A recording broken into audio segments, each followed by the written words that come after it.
go. Let's go.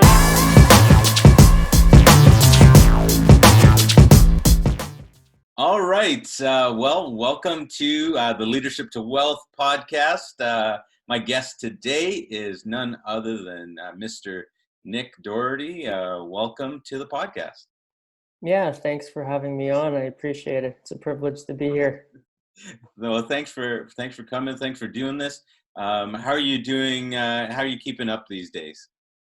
Very well, keeping up good. Always sticking with the morning routine, sticking with the schedule, and obviously you do as much as you can, and you pivot and just make the best out of the circumstance. Right.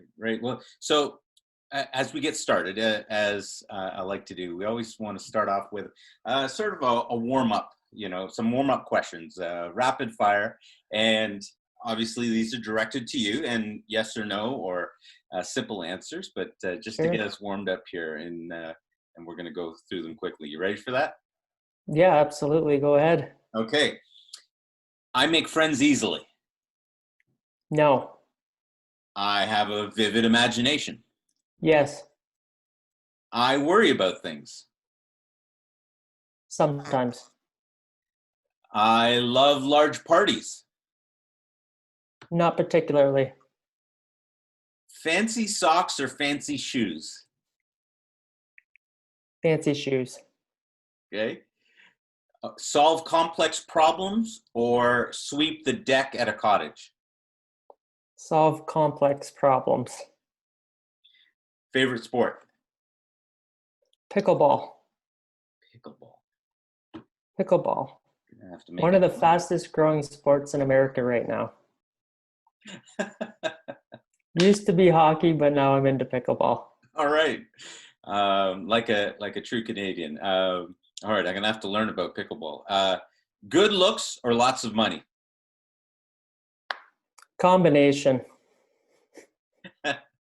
I'm sure your wife appreciates that. A place in the world you'd like to visit?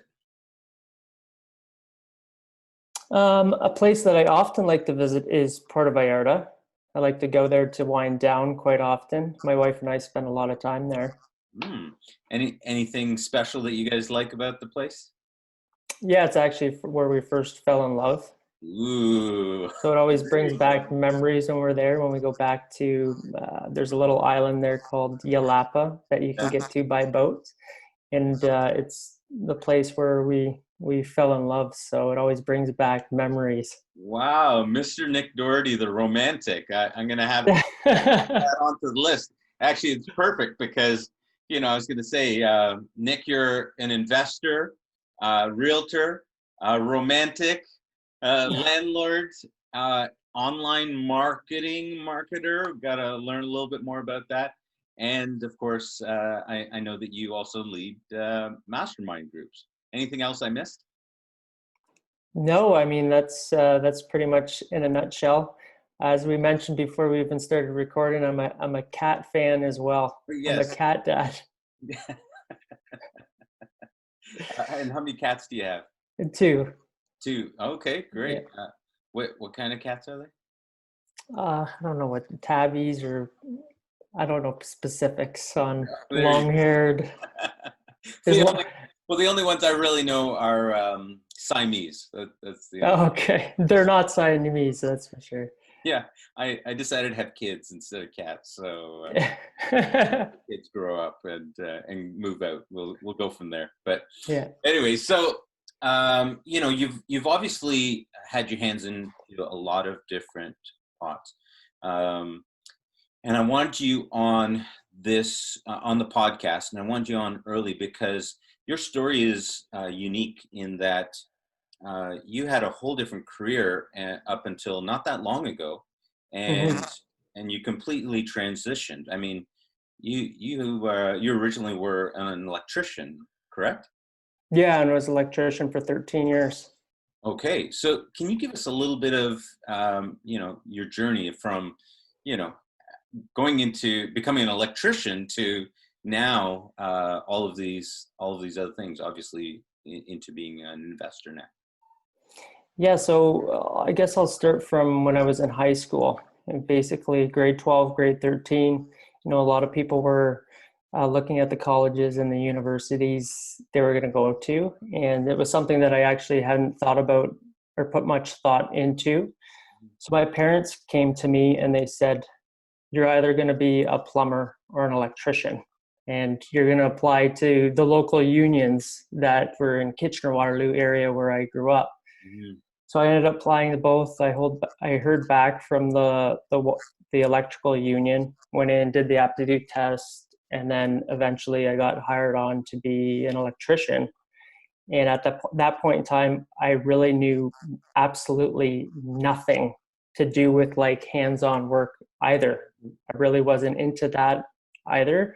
It wasn't something that I was passionate about, but it was something that I got used to doing. I can recall Was this one of my your family was, how'd they get so specific into becoming a plumber? yeah, well, they figured that the trades were in demand Okay. Okay. and that you could make a good wage provided you were working with Right. your hands as Okay. an Even though they had never electrician. seen you working with your hands. Absolutely not. Okay. I Okay. wasn't I wasn't doing anything with my hands while I was in high school as far as work. Right. Right. Okay. You Okay. could take the odd shop class, Right. but I Right. wasn't like overly excited to be a plumber or electrician. Yeah. But I really didn't know what else to do. I was lost and I was at the end of high school. So Yeah. I said, why not? Yeah. And so then you went into and Yeah, so yeah. Go yes. ahead. So then I went into the profession. I enjoyed it for the first couple of years, probably the first 7 or 8 years. But then in 2009, I ended up taking a position at Bruce Power, and I was living in Kitchener Waterloo. So it was about an hour and 45 minutes from where I lived.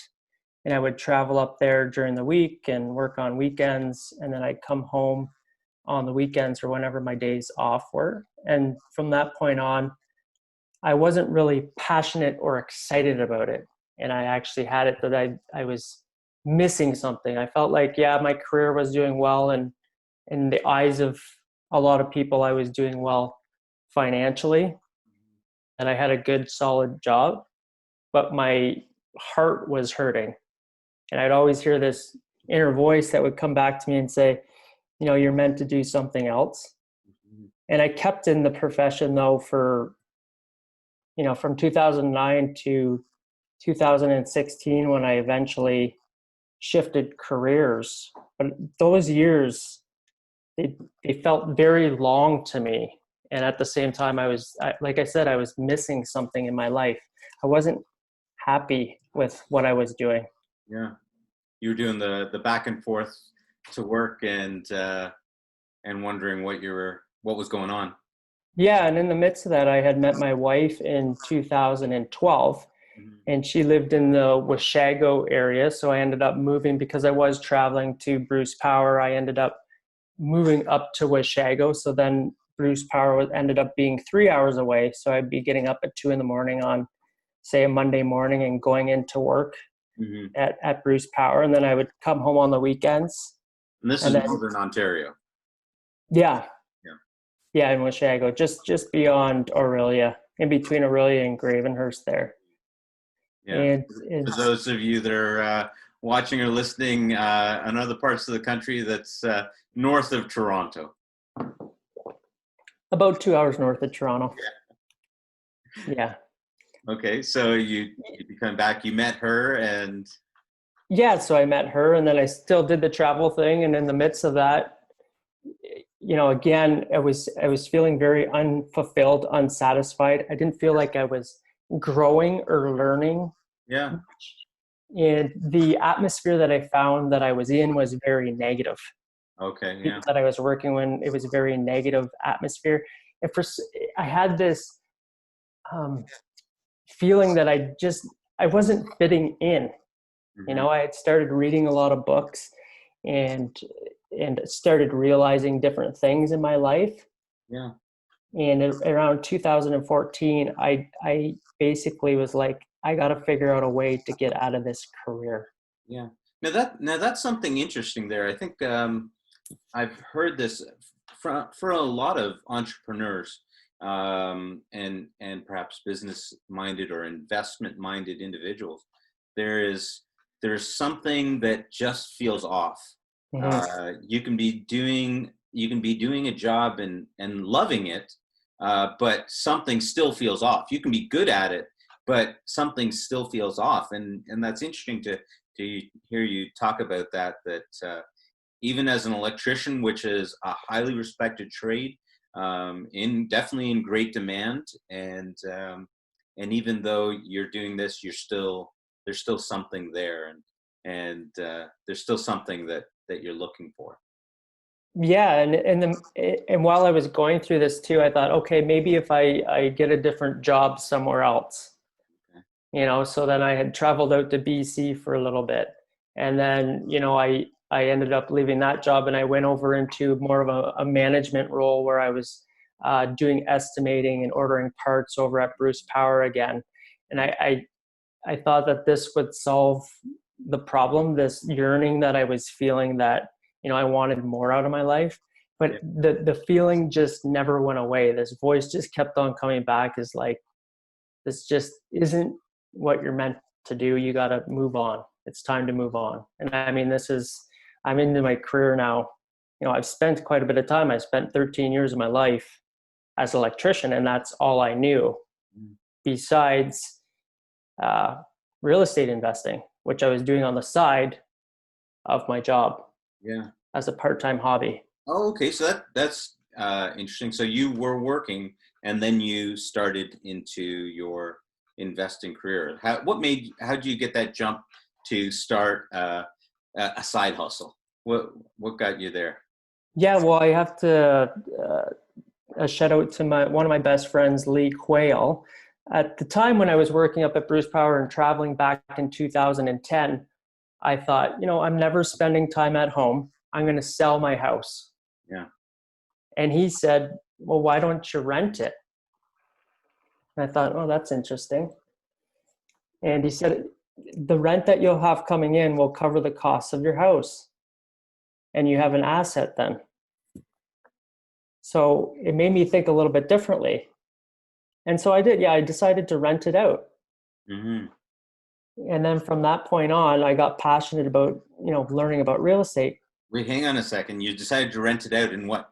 Put a tent outside and where did? Oh, yeah. So I decided to rent it out in 2010, and then I moved in my parents' basement. Okay. Okay. So I was working up at Bruce Power during the week, and then I would come home to my parents' basement, Yeah. and I'd live in their basement essentially. Well, now, how did your parents take you coming back home? I mean, you're now a successful electrician, and now you've moved back into the house. I mean, I'm sure Dad's got a whole bunch of jobs that you could do for him, but what happened there? How'd that conversation go?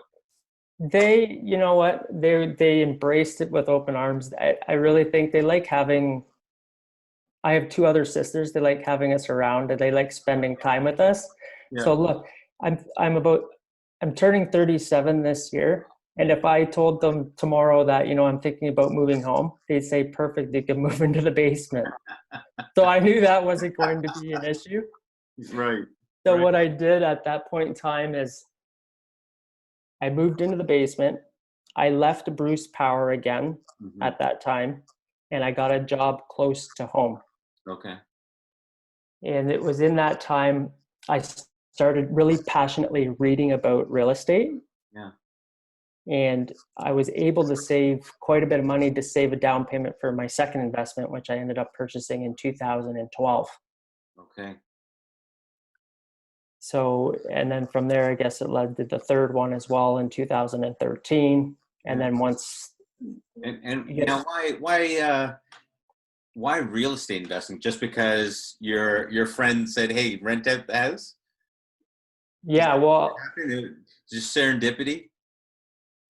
yeah, part serendipity. Sometimes it just happens. You're in the right time, Yeah. prepared for it when it happens. And real estate, what I liked about it was I could understand the numbers. I Yeah. could look at, okay, if there's this much coming in and this much going out, it really made sense to me.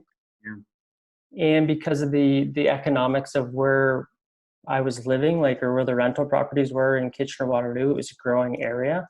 Mhm. So long term thinking at that point in time, I was thinking, if I could own 4 properties and hold them for 25 years and they paid for themselves, and say at, a 3% appreciation rate, Yeah. and the mortgage coming down, they essentially could be worth, $2 million or $2.5 million in the next 25 years. Wow. So I kind of got this epiphany. I'm like, wow, like, this is amazing.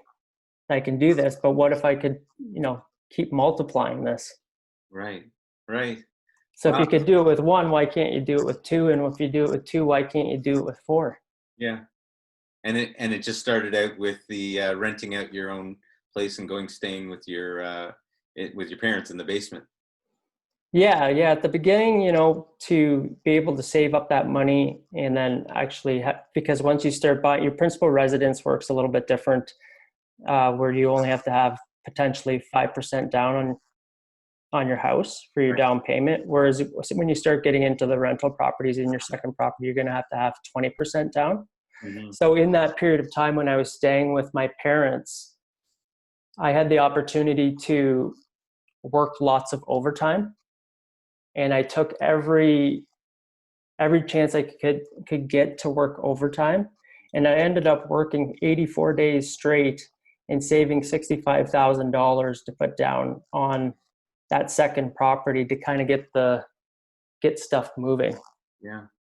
So I think that's really interesting because I think a lot of people want and dream yeah, of building a real estate business, or want to be real estate investors and have multiple properties, but to see that you would, in the eyes of most people, I'm sure your friends, and it would have seemed like you were taking a step backwards.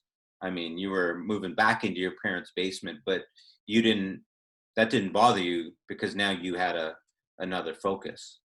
And I think a lot of people don't see things that way. They don't want anything to change. They want to be able to maintain the same standard of living, and still be able to um, become an investor and real estate mogul.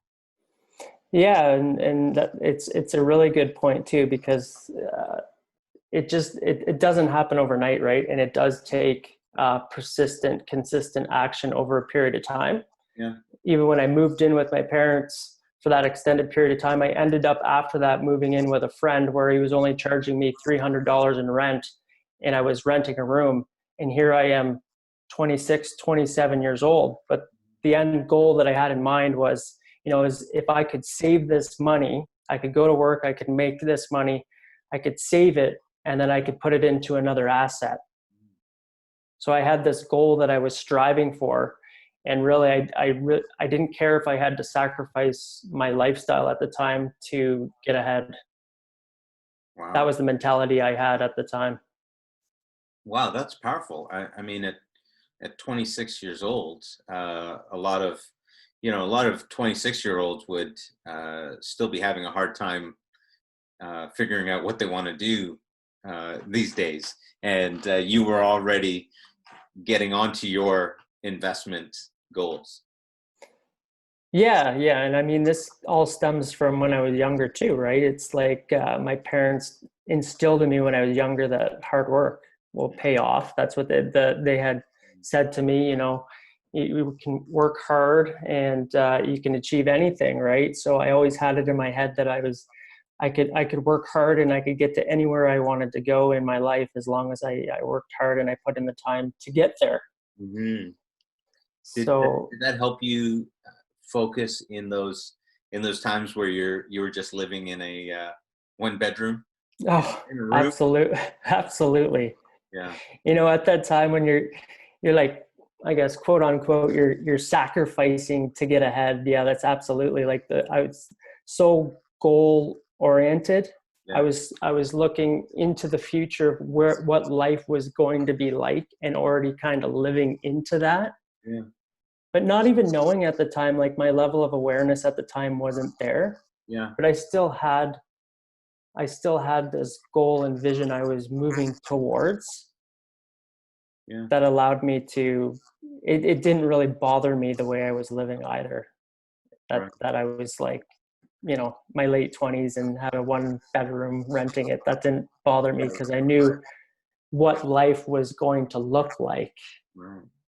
in the future. And how did you get that? How did you get there? Did you have like a board with all the pictures of the things that you wanted, or a diary where you had, your top 10 goals? What did you do to stay focused on that? How did you do that? Yeah, at the time when I was staying focused on that, I was really like, I was into a lot of podcasts. I was listening to a lot of real estate related podcasts, and I was reading quite a bit.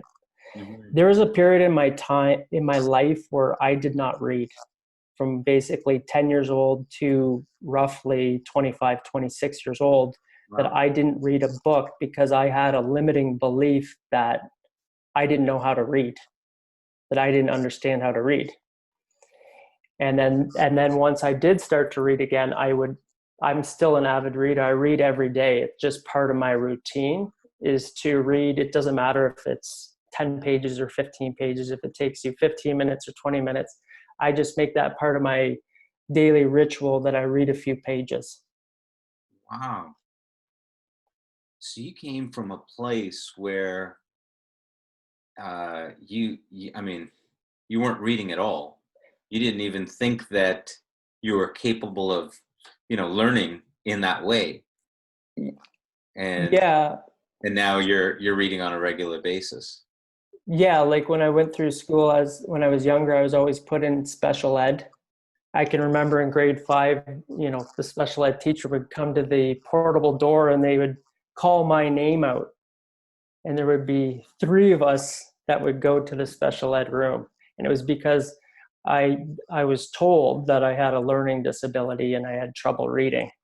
Wow. So I was always scared to read then. Even going through high school, when the teacher would say, "You're reading Shakespeare," I would start to get really nervous and scared, like, please don't pick me because I don't know how to read. And if I try and read and I'm in grade 10 or grade 11, the kids are going to laugh at me.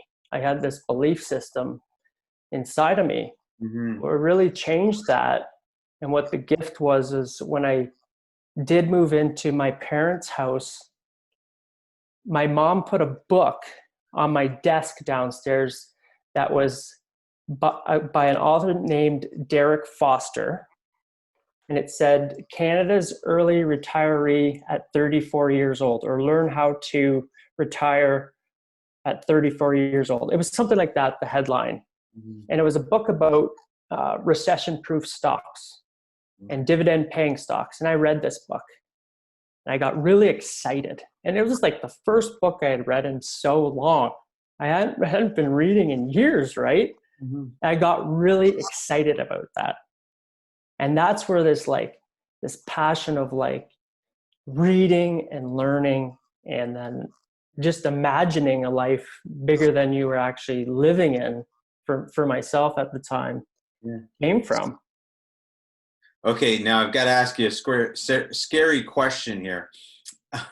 If you started reading there, you had to have done some reading to become an electrician. Well, study notes. And what I did, yeah, you got to read through the text. You're scaring me right now. Yeah, you got to read through the textbook. I don't classify that as reading when you're looking at a textbook. Like, I didn't pick up a novel, let's Right. say. Right. I wasn't picking up a book to read a book.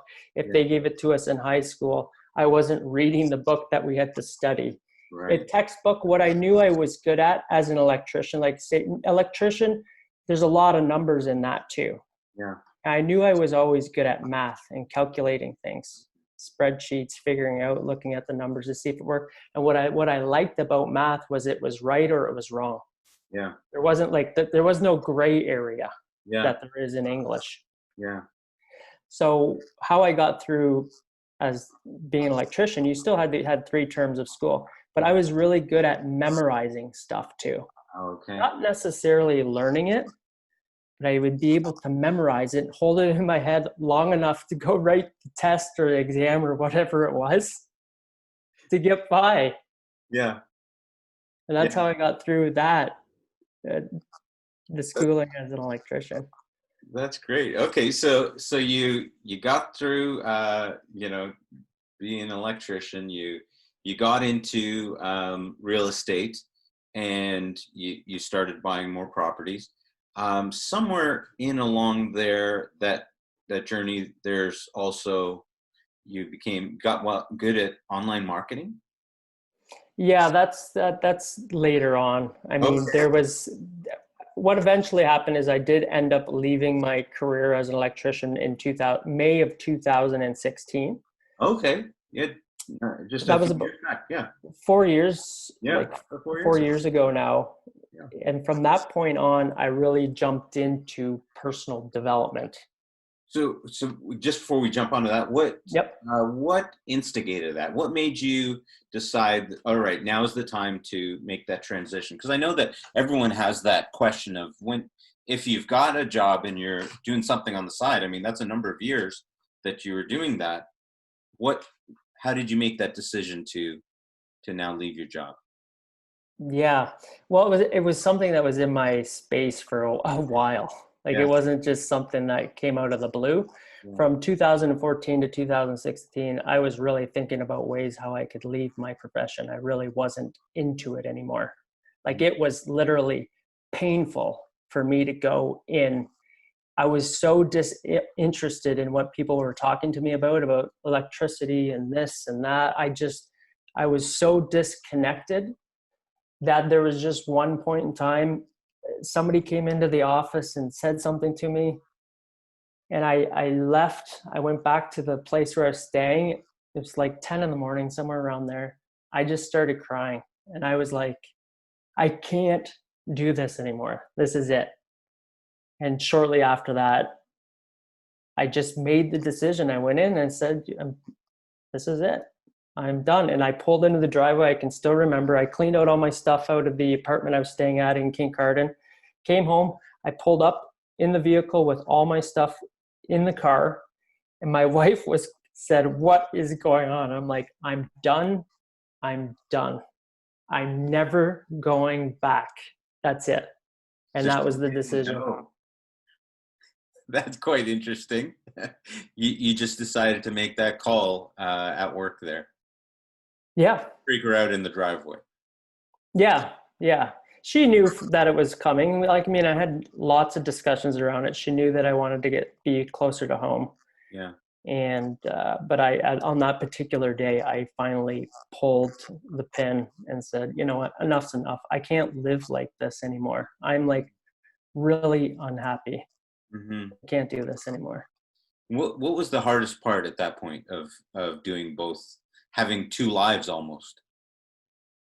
Yeah, again, I at the time I thought, financially I'm doing great, and in everybody else's eyes, I have this great profession. Yeah. But deep inside, I had it that my relationships were suffering, friendships were suffering. I Hmm. was just coming home on weekends, like my relationship with my wife was suffering. There's a lot of other areas in your life besides your finances that are important as well. Hmm. And that's what was really, there was a lot of other areas that were suffering in my life. So sure, you can have a lot of money in your bank account, your bank look great, but if you don't have a good relationship with your wife, what does it matter? Or if your health is deterring because you're so stressed out, what does it matter? Yeah. Yeah. Well, I mean, those are some wise words for a man as young as yourself. Most people don't realize, let's be honest, a lot of businessmen don't even understand that and end up as a result, they may be great at business, but on the other side, their family life suffers, right? And Hmm. what might make men really good at one task, but spending that much time and that much focus, they lose on the other side. And so, Mm-hmm. but you were able to see the need for some balance there. Mm-hmm. Mm-hmm. Yeah. That's really interesting. Um, and I think it's important, especially, the podcast is, I really want to point out these types of items of leadership, right? Because everyone thinks about wealth, but they don't realize these areas and aspects where you had to take leadership on that. You had to lead yourself there with all of the uncertainties along the way, right? What Mm-hmm. happens now when you take away your job as an electrician? So you're making a significant income, and now you're going to go solo. And where do I go from there? Yeah, exactly. I mean, there's a lot of uncertainty in that as well, right? You really got to have faith that things are going to work out for uh, the best. And at the time, you don't really see it. I think like Steve Jobs says it in one of his quotes about, he looks back and all the dots make sense when you're looking back, but at the time you don't necessarily see, the decisions that you're making, but you have to have faith to keep moving forward Yeah. and making the decisions. Well, as people, we have this need for social consistency, right? You're Mm-hmm. in a trade as an electrician, very well respected. Many people probably even wishing they could be into such a highly regarded position, and you're making good money by most standards. Um, why would you leave? Why would why would you move to the next? And I'm sure it would have been difficult for people around you, especially obviously your coworkers. It would have been difficult for them to try to make sense of you making this. Did people at work know that you wanted to make this shift? No, not necessarily. Yeah. No, I was at the time I was still hiding it, show up with a happy face. I think it's like most people that go to their job that they're unfulfilled to. They show up with a happy face. They do what they're told, and then they go home, and they're putting a mask on every day. Hmm. Hiding their true emotions, what they really want to say, what they really want to do. Yeah. And it's why a lot of people end up unfulfilled or unhappy in their life. And I was doing the same thing. Yeah. And then the question is do I really want to do this the next 40 years of my life? Yeah. Live like this, Yeah. counting down the days to get to retirement? Or do I want to move in a direction where I'm excited about my life until the day I die? Hmm. Yeah. And so you went from there. Now you strike out on your own. You've left the tool belt behind, and you started immersing yourself in what at that point? What now? Let's try to get as many more properties. What was the strategy from there? Yeah, and the strategy was even from 2014 to 2016 was, learn as much as you can about real estate investing. Like I was diving into a lot of books, Yeah. a lot of podcasts. Even while I was at work, it would be on lunch, my headphones were in, I'm taking notes, seeking and understanding, real estate investing. Yeah. And that's how we moved. I was able to leverage some of the houses and live off of that for the first while I made the decision to become a real estate agent and go on the sales side of real estate. Essentially, I quit my job, and 2 days later I signed up to be a real estate agent. Okay. But that was also a 10-month process by the time you can do all the exams, and there's a waiting period and doing all that. Right. So in the midst of that, doing a lot of personal development, a lot of work on myself Yeah. is what had gotten. I understood that what had gotten me to that point in my life is not going to get me to the next level. Yeah. And I also started having breakthroughs around, how important it is to be around certain people. That's that saying that I'm sure you've heard. You become the 5 people that you hang around. Mm. And having an awareness around, who am I actually spending my time with? Mm-hmm. And are they bringing me up or are they pulling me down? Mm-hmm. And I ended up joining a mastermind group, which Okay. one of my early mentors, Rock Thomas, I'm sure you've heard me speak about him, but he teaches people to become whole life millionaires, Okay. where it's about, yeah, it's about your finances, sure. But it's also about your health, your relationships, contribution, and bucket list experiences Yeah. and accountability in your life. So they're basically 6 buckets that you're constantly working on. Yeah. So it's equally important. Like when I look at my marriage, I already feel like I'm a millionaire in my relationship that I have with my wife. Like I've won the lottery with my wife. It's really important to me to have a good relationship with my wife. Yeah. And she supports me in every move that I make, and that is really, really important to me. Wow. So once I got into this personal development, that was a year long, and I'm going through like a curriculum and learning a lot of things. Yeah. And from there, that's how my wife owned a ice cream store at the time that she had been running for. She ended up selling it in October of 2017, but she had been running it for 12 years. Okay. And she What else actually, for an entrepreneur? yes, that's how I really got exposed to it. I seen kind of her work schedule and how she was building relationships, and I really noticed how impactful she was with like the people that came into the ice cream store. People would just come in to see her. It was Okay. amazing. Some people would come in, they wouldn't even buy ice cream. I Yeah. was like seeing this like connection she had with people. She was going out for like lunches with people, like she was creating her own schedule. And that was like another breakthrough I had. I said, what am I missing? Like I'm going to work 7 to 5 every day, on the weekends, like all over the place. Yeah. And my wife is like creating her schedule of how she wants her day to You were go. the high and mighty electrician. Meanwhile, the your wife, who's the ice cream scooper, seems to be having all the fun.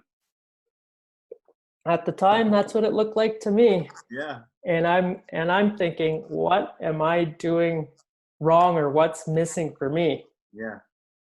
Yeah. But And that's there was obviously she. some intention behind all the things that she was doing. Mm-hmm, Yeah. mm-hmm.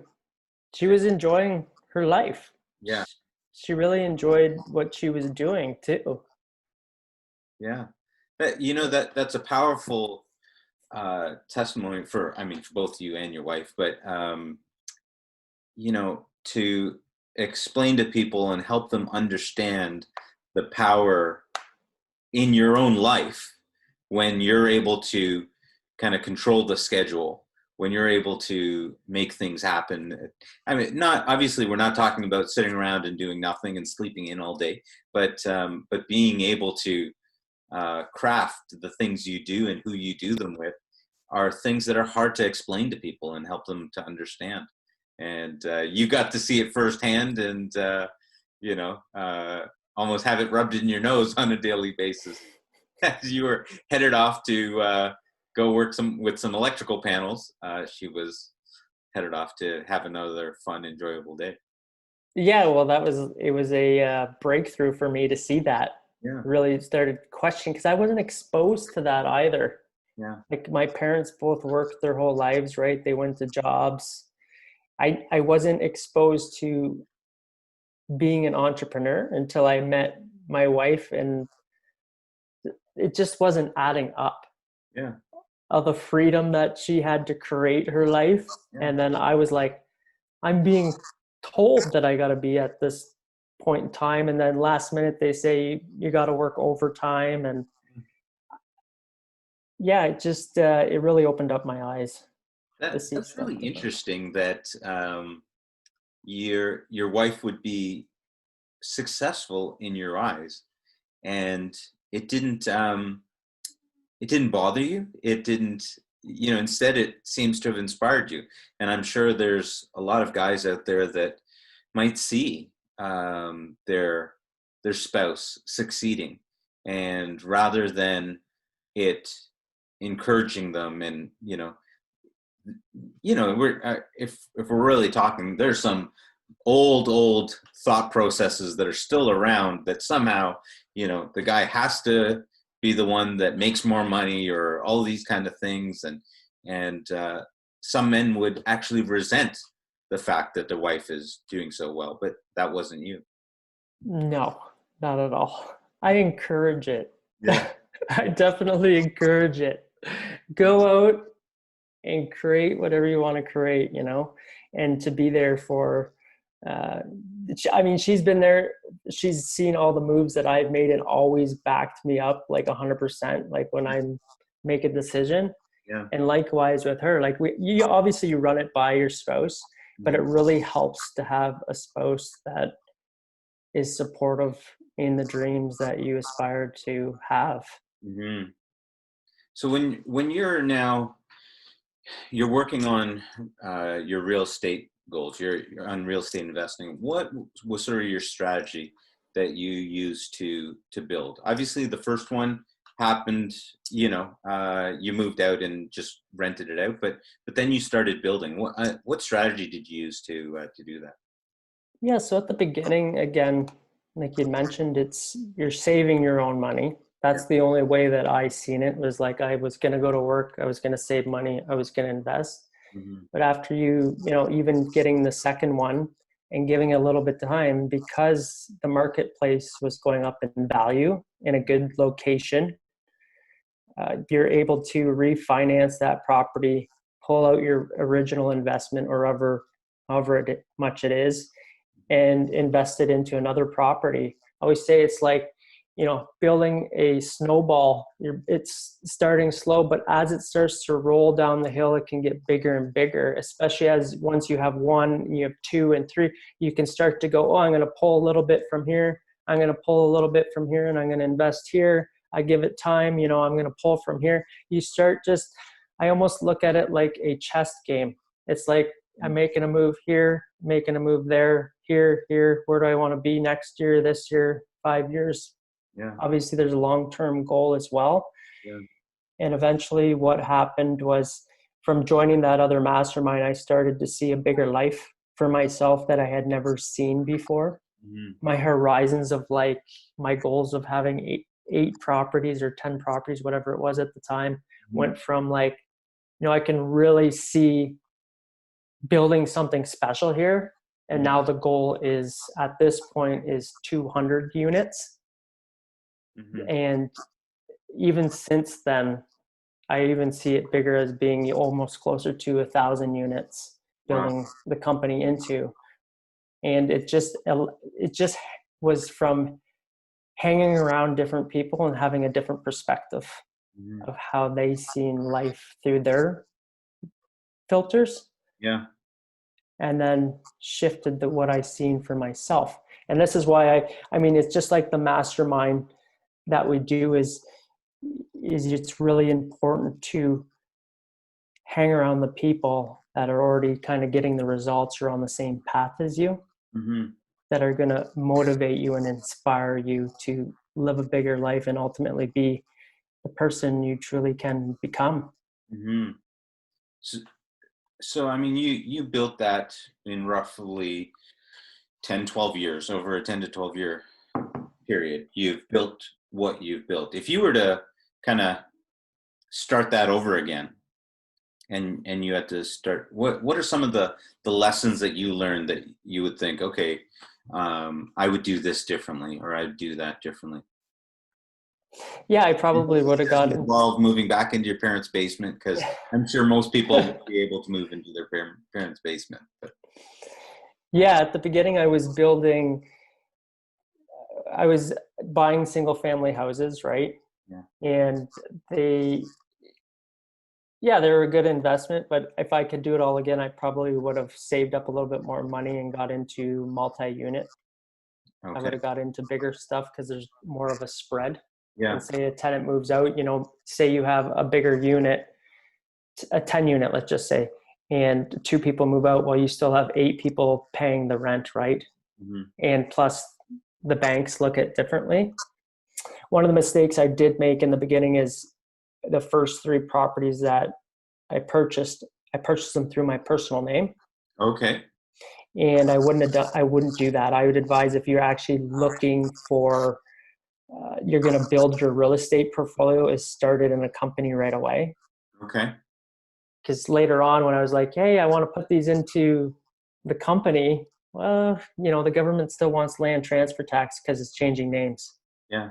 Well, I know there's always been lots of debate over that. When do you incorporate? When do you create a corporation or something like that, a holding company for real estate? And some people say start it right away. Some people say wait till you've accumulated a few. What's your obviously you're saying you would have preferred to have just done it from the get go. What would you advise someone who's trying to figure it out? Yeah, I would say do it right off the hop, Yeah. because it's just an extra layer of protection too, right? Yeah. Let's just say your company gets a lawsuit against it. Well, Mm-hmm. you're protecting your personal assets, right? Mm-hmm. If you have it in your personal name and somebody slips and falls at your house, or something were to happen, your personal assets or personal wealth can be attacked. Mm-hmm. Whereas having it in a corporation, yes, you're going to pay for, a little bit more in accounting fees. You can pay a little bit more in lawyer fees. But long term, if something were to happen, it's definitely worth it. Mm-hmm. Another mistake I made, and I'll share with you, is I have had a lawsuit against me for a slip and fall. Oh, okay. And it happened at a property that was in the company. Yeah. Mind you, nothing became of it, Yeah. but it can happen. Limited your exposure. Yeah, yeah. So that's this, is always have stuff in writing as well. I have this, one of my go-tos is, I always say I'm a recovering nice guy, is just to trust people and, oh yeah, I trust you, and not knowing or doing my own due diligence. Yeah. And that caught me when, with one of the properties, I trusted somebody with what they said, but didn't get something in writing. Yeah. Then there was a slip and fall, and I had nothing to go back on. Yeah. So that was one of my lessons, is always get stuff in writing. Yeah. And I do that now, even with, say a phone conversation. If it's an important phone conversation, I always like to reiterate it in an email and send it off to somebody and have them acknowledge that we had that conversation. Right. Wow, that's powerful to actually create a transcript almost of the conversation afterwards. Mm-hmm. That's great. And so now, in buying these properties, have you always bought properties individually, or do you get into joint ventures, venture partners, or what? How do you go about raising, or how do you go about purchasing properties? Do you raise money, or what's your normal strategy for that? No, not at this point. We don't raise money. So everything, because it has been, essentially it's been since 2008 to 2020. Yeah. We've been doing it ourselves, or self-funding it. Yeah. Up until we did start a new company with partners in 2007, and that one is the apartment building business, Okay. where we're shifting into bigger units, Mm-hmm. and that is with partners. Mm-hmm. There's no, besides the partners that are in that business, which is essentially Laura and I, my wife and I, and another couple. Yeah. There hasn't been any outside investors come in. So what made you make that switch where you decided to take on partners, and how did you know to take on these partners? Yeah, well, they're very well respected in real estate in the Kitchener-Waterloo area. Again, it was my friend Lee Quayle who actually got me into investing, and I've watched him grow over the years into a powerful human being and businessman in Kitchener-Waterloo. Is really inspiring to see what he's done himself. He's got he builds houses, he owns Chestnut Realty, he has lots of rental properties, he's had all sorts of different types of properties. He's very well respected in the community. And along with his partner, Jasmine Lansinger, is a very respected realtor also that works for Chestnut in that area too. So to have them combined as partners and investing in Kitchener Waterloo, where they're basically on the ground and they know what's going on, Mhm. is powerful in itself. Mhm. And, So and now you guys were obviously good friends, so you weren't nearly as concerned. Because I know that everyone always worries about partnerships, mhm. and should they be? No, well, I look at partnership. It doesn't matter if it's in business or in marriage or whatever it might be.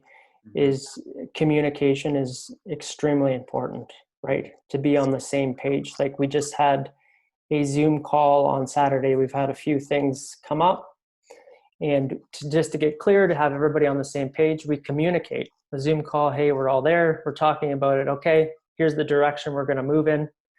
And it's like you get married to somebody, right?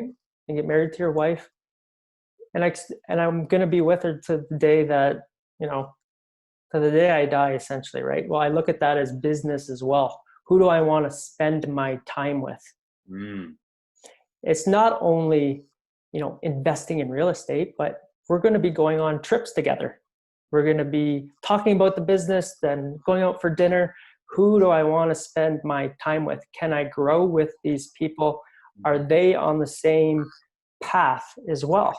Do they aspire to be more, do more, and become more in their life? Yeah.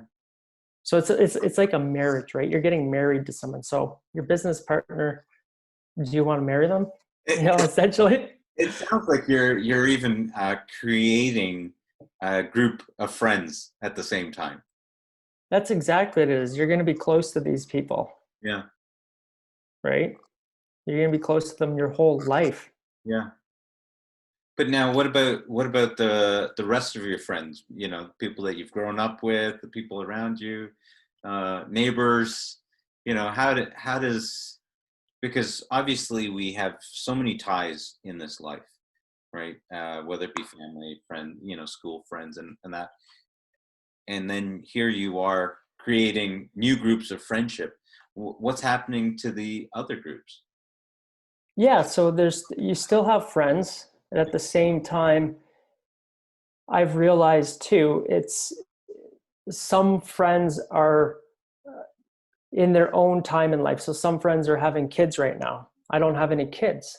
So sometimes you don't connect with them. One of my friends I connect with every 6 months. Mm-hmm. Some of my friends I don't talk to, that my old friends. You know, it's I keep going back to, but it's really important to surround yourself with the people that are headed in the same direction as you. Mm-hmm. And not everything from point A to B will be there when you get to point B. Mm-hmm. And that's okay. Mm-hmm. I've come to realize at first it was hard for me. It's like, I got a lot of "you've changed," and I used to get offended by that, like, because my nice guy, oh yeah, I want to please them and make sure they're okay, and I don't want them to be mad at me. Right. But I've come to, yeah, I have changed. Thanks for noticing, because I've been working really hard on myself the last 4 years to get Yeah. to where I am. Yeah. So taking it as a compliment and seeing it a different way. Yeah. And it doesn't make anybody bad or wrong or anything like that. Is they're where they're at in their life and you're where you're at. Yeah. It doesn't mean you can't talk to them or have a conversation. It just means the conversation might be different. Yeah. But if I'm going to spend the majority of my time with somebody, it's going to be somebody that wants to move and shake and aspire to be more. Yeah. Well, I ask that because I know that a lot of people, many people, have difficulty in making some of these changes because they feel like they may be betraying Mm-hmm. friends that Mm-hmm. they've hung out with for a long time. But in and sometimes people won't make a decision to move forward because of where it'll take them away from. and, Yeah. and so to hear what you're sharing is really powerful because you obviously had to make a decision to be able to move forward, obviously not trying to hurt any of your friends at that time, but No. realizing what you needed for you, your spouse, your life, and how you needed to move forward to create the life that you wanted. Yeah. Yeah, absolutely. And Yeah. that's what it is you just, I used to think like I had to cut out everybody that was negative. If they spoke negatively, they can't be in my life, Yeah. right? But I also realized then that the person, I'm responsible for the conversation too, right? I might not necessarily enjoy the conversation that I'm having, let's just say with my dad, because he has different interests, Hmm. but I can respect the conversation that I'm having with him. Yeah. It might not, he might not be talking about building a business or, the next real estate deal, but I can still have a conversation with him with what's interesting to him, essentially. I Hmm. don't need to go, yeah, I can't talk to him because he's not on the same path as me. Hmm. I had to have this realization because I was, at first I thought, you know what, I got to cut everybody out that's not on the same path. Hmm.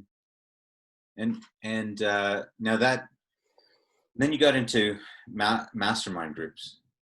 Mm-hmm. You got into that one, but then you branched out and you've started your own mastermind groups. And how did that happen? How did that transition from being in another mastermind group to then and how about we just start with how do you see a mastermind group? Because I'm sure a lot of people don't even have an exposure to mastermind groups. Mm-hmm. How do So you see a mastermind group? yeah, a group of people that you can share your life with Mm. openly and willingly, to not mask anything. Like, I mean, really share yourself, the struggles, the wins, everything that's happening in your life, Mhm. and not hiding anything. And it's basically a support group that is holding you accountable to your greatness. If you say you're going to do something, well, I want to be there to say, hey, you said you were going to do this. What's going on here? Wow. Support and accountability. Yeah, support and accountability. And we base ours around, Think and Grow Rich. So there's a bit of a structure, but if it goes in a different direction where we get onto a subject that somebody wants to speak into or speak about, we're all there to listen Hmm. and hear what they have to say, and offer suggestions if we've been up against that ourselves, whether it's in finances or relationship or your health. Hmm. We're all going through something. Hmm. Somebody'd be lying if they said their life was perfect and everything's happy. Everybody has something. But now you started facilitating um, these groups, and you don't get paid for it. No, And, no. and so, what's the thought process behind that? I mean, obviously, I understand that you were a part of a group or a couple of groups, and they provided support and accountability. But now you've gone out and started creating mastermind groups. Hmm. You know, I and just out of curiosity, you're a part of at least one mastermind group? Are you a part of more than one mastermind group right now? No, I'm only part of one right now. And then also the one that, we're doing ourselves, Right. And the so, group that we have. so what got you to then go out and create this mastermind group? Yeah. So during all this, I ended up having an accountability partner that I would share my life with. We would get on the phone every Sunday, and we have since 2017. We've gone to seminars together, Oh, gone to Tony Robbins Business Mastery, yeah, Minerva, which is a really great friend. yeah. And through that, we started studying stuff together. We would read a chapter and say Think and Grow Rich, and then we'd come to the call and we would share our breakthroughs or what we realized in this chapter. And oh, did you see that? And we'd highlight and we talk about it. Yeah. And then it just like, through us having conversations, it'd really be nice to share this with more people that were interested in this. And it would be a great way to contribute to other people's growth Mm-hmm. and provide value to other people. Mm-hmm. So through this, it just kind of progressed as, inviting more people in, Yeah. and it just kind of builds on top of itself like anything else, right? It starts out little and you have a little bit here, and now it's turned into a little bit more, and I can see it moving in the future, just kind of what we've been discussing, into a little bit more online and everything else that comes with that as stuff expands. That's really interesting. I hear you saying you started in a place where, there was some pain, there was some stuff going on in your life, but then you started learning, and then you went from this phase of learning to now literally your business is growing and continues to grow, but now you've also entered a phase where you're also looking to contribute as well. Learning, growing, and then giving back something, contributing back as well.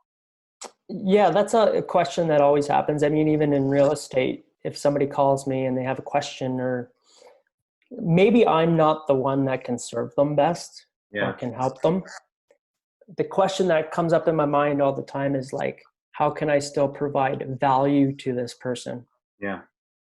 And it can be as simple as like an email introduction. It can be as simple as a phone call for them to the city or whatever it may be. Hmm.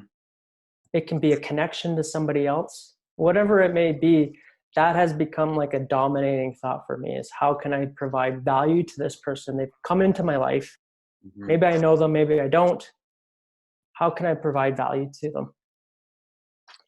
And Wow. what I've noticed in doing that is I have more phone calls come in Yeah. with people. It just kind of comes around where you get more phone calls, you talk to more people. Yeah. So I'm always looking to maybe share something with people. Yeah. And where are you getting this from? The idea of trying to add more value. Yeah, well, again, it's through listening to mentors. Yeah. I've had I used to have a Oh, coach for a while. perfect segues. So mentors, who are some of your mentors? Yeah, well, a lot of them right now are, I would say, like I religiously, I'll say virtual right now. Yeah. I used to have a coach for a while, but I'm not currently coaching with her right now. Yeah. It was a mindset coach. And then I'm still in the mastermind group where they share stuff and they have other stuff going on, interviews and stuff. But really, for myself, I've been a virtual mentor of Robert Kiyosaki.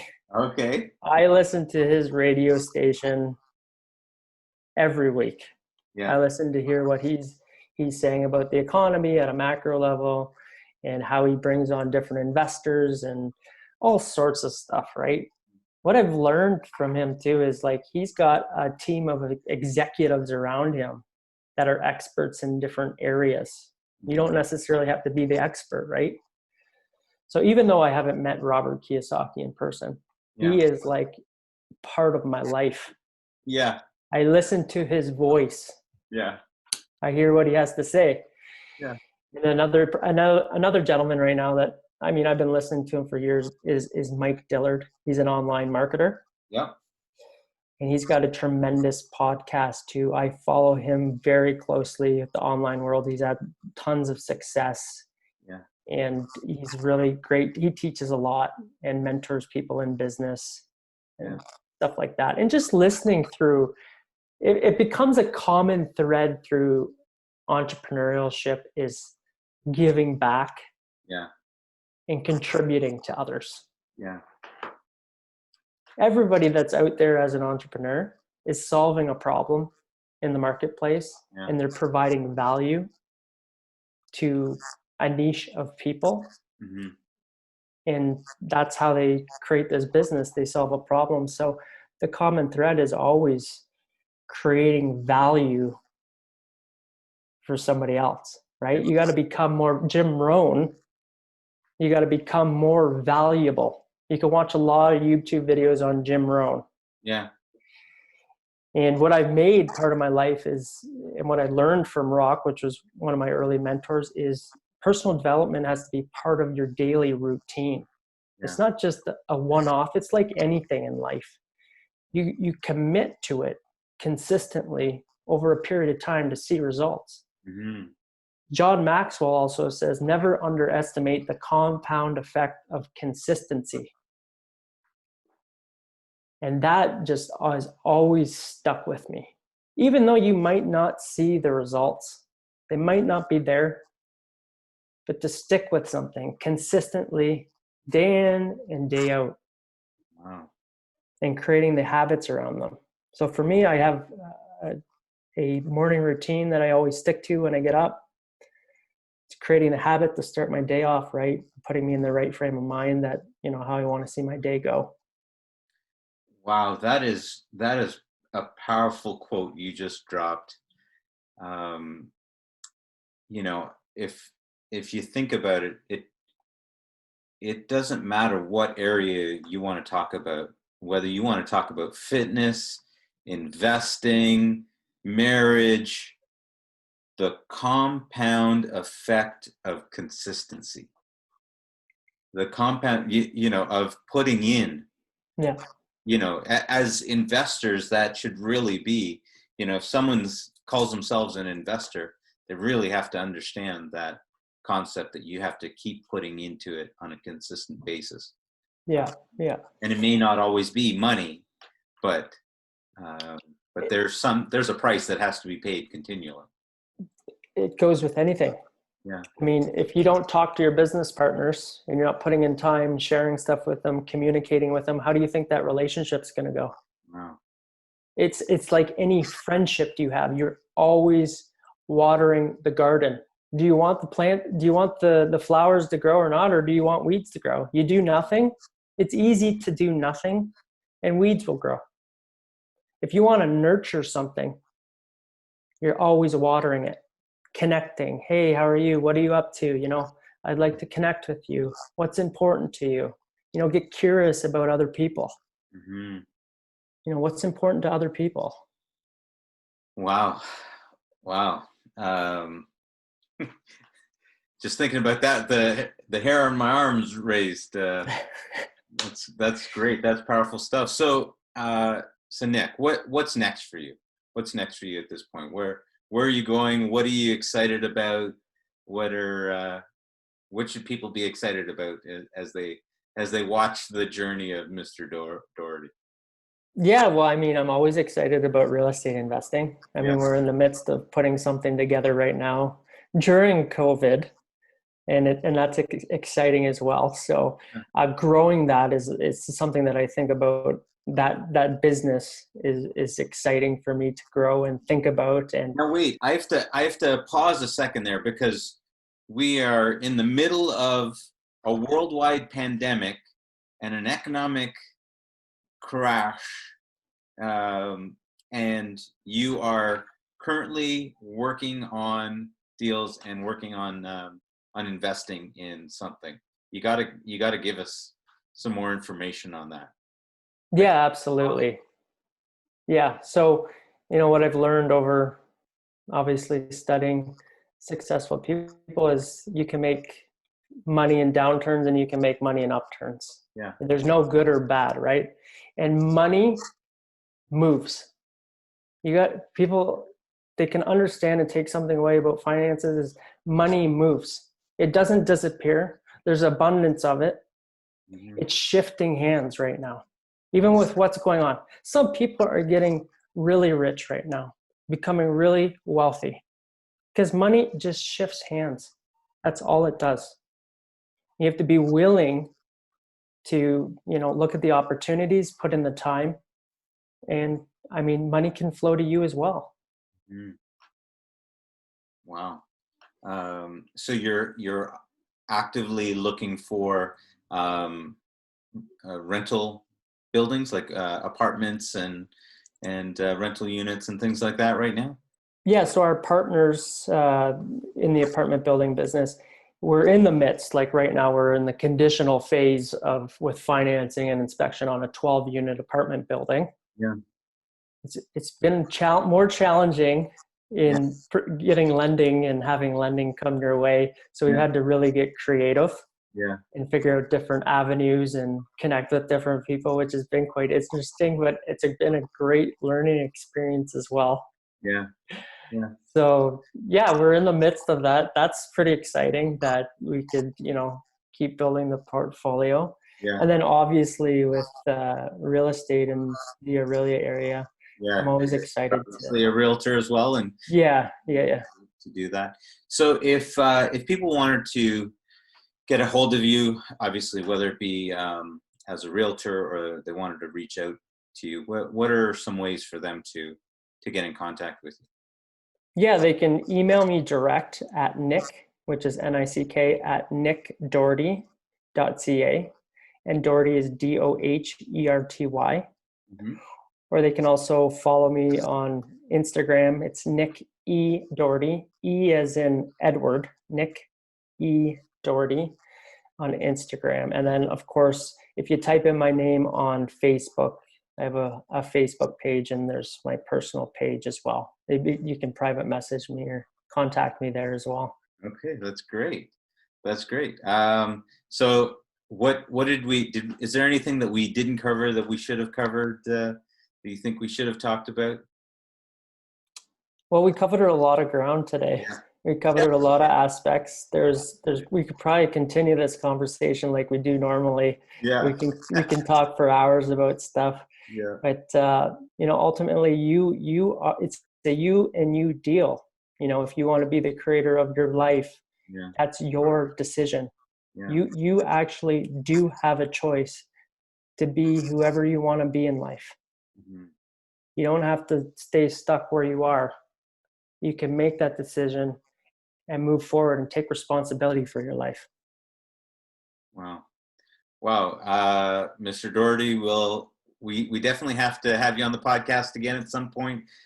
Thank you so much for all that you've shared so far with us, and for all the gems, the drops of gold along the way, and hope that you and your wife and your cats stay Thank you. safe these days and continue to practice social distancing, and that good luck with acquiring those new units, the 12 plex, and we hope for all the best for you going forward. Well, thank you. It's been a pleasure to be here. Appreciate it, Neil. Always appreciate the time. Thanks a lot, Nick. Take care. Okay. See you later. Bye.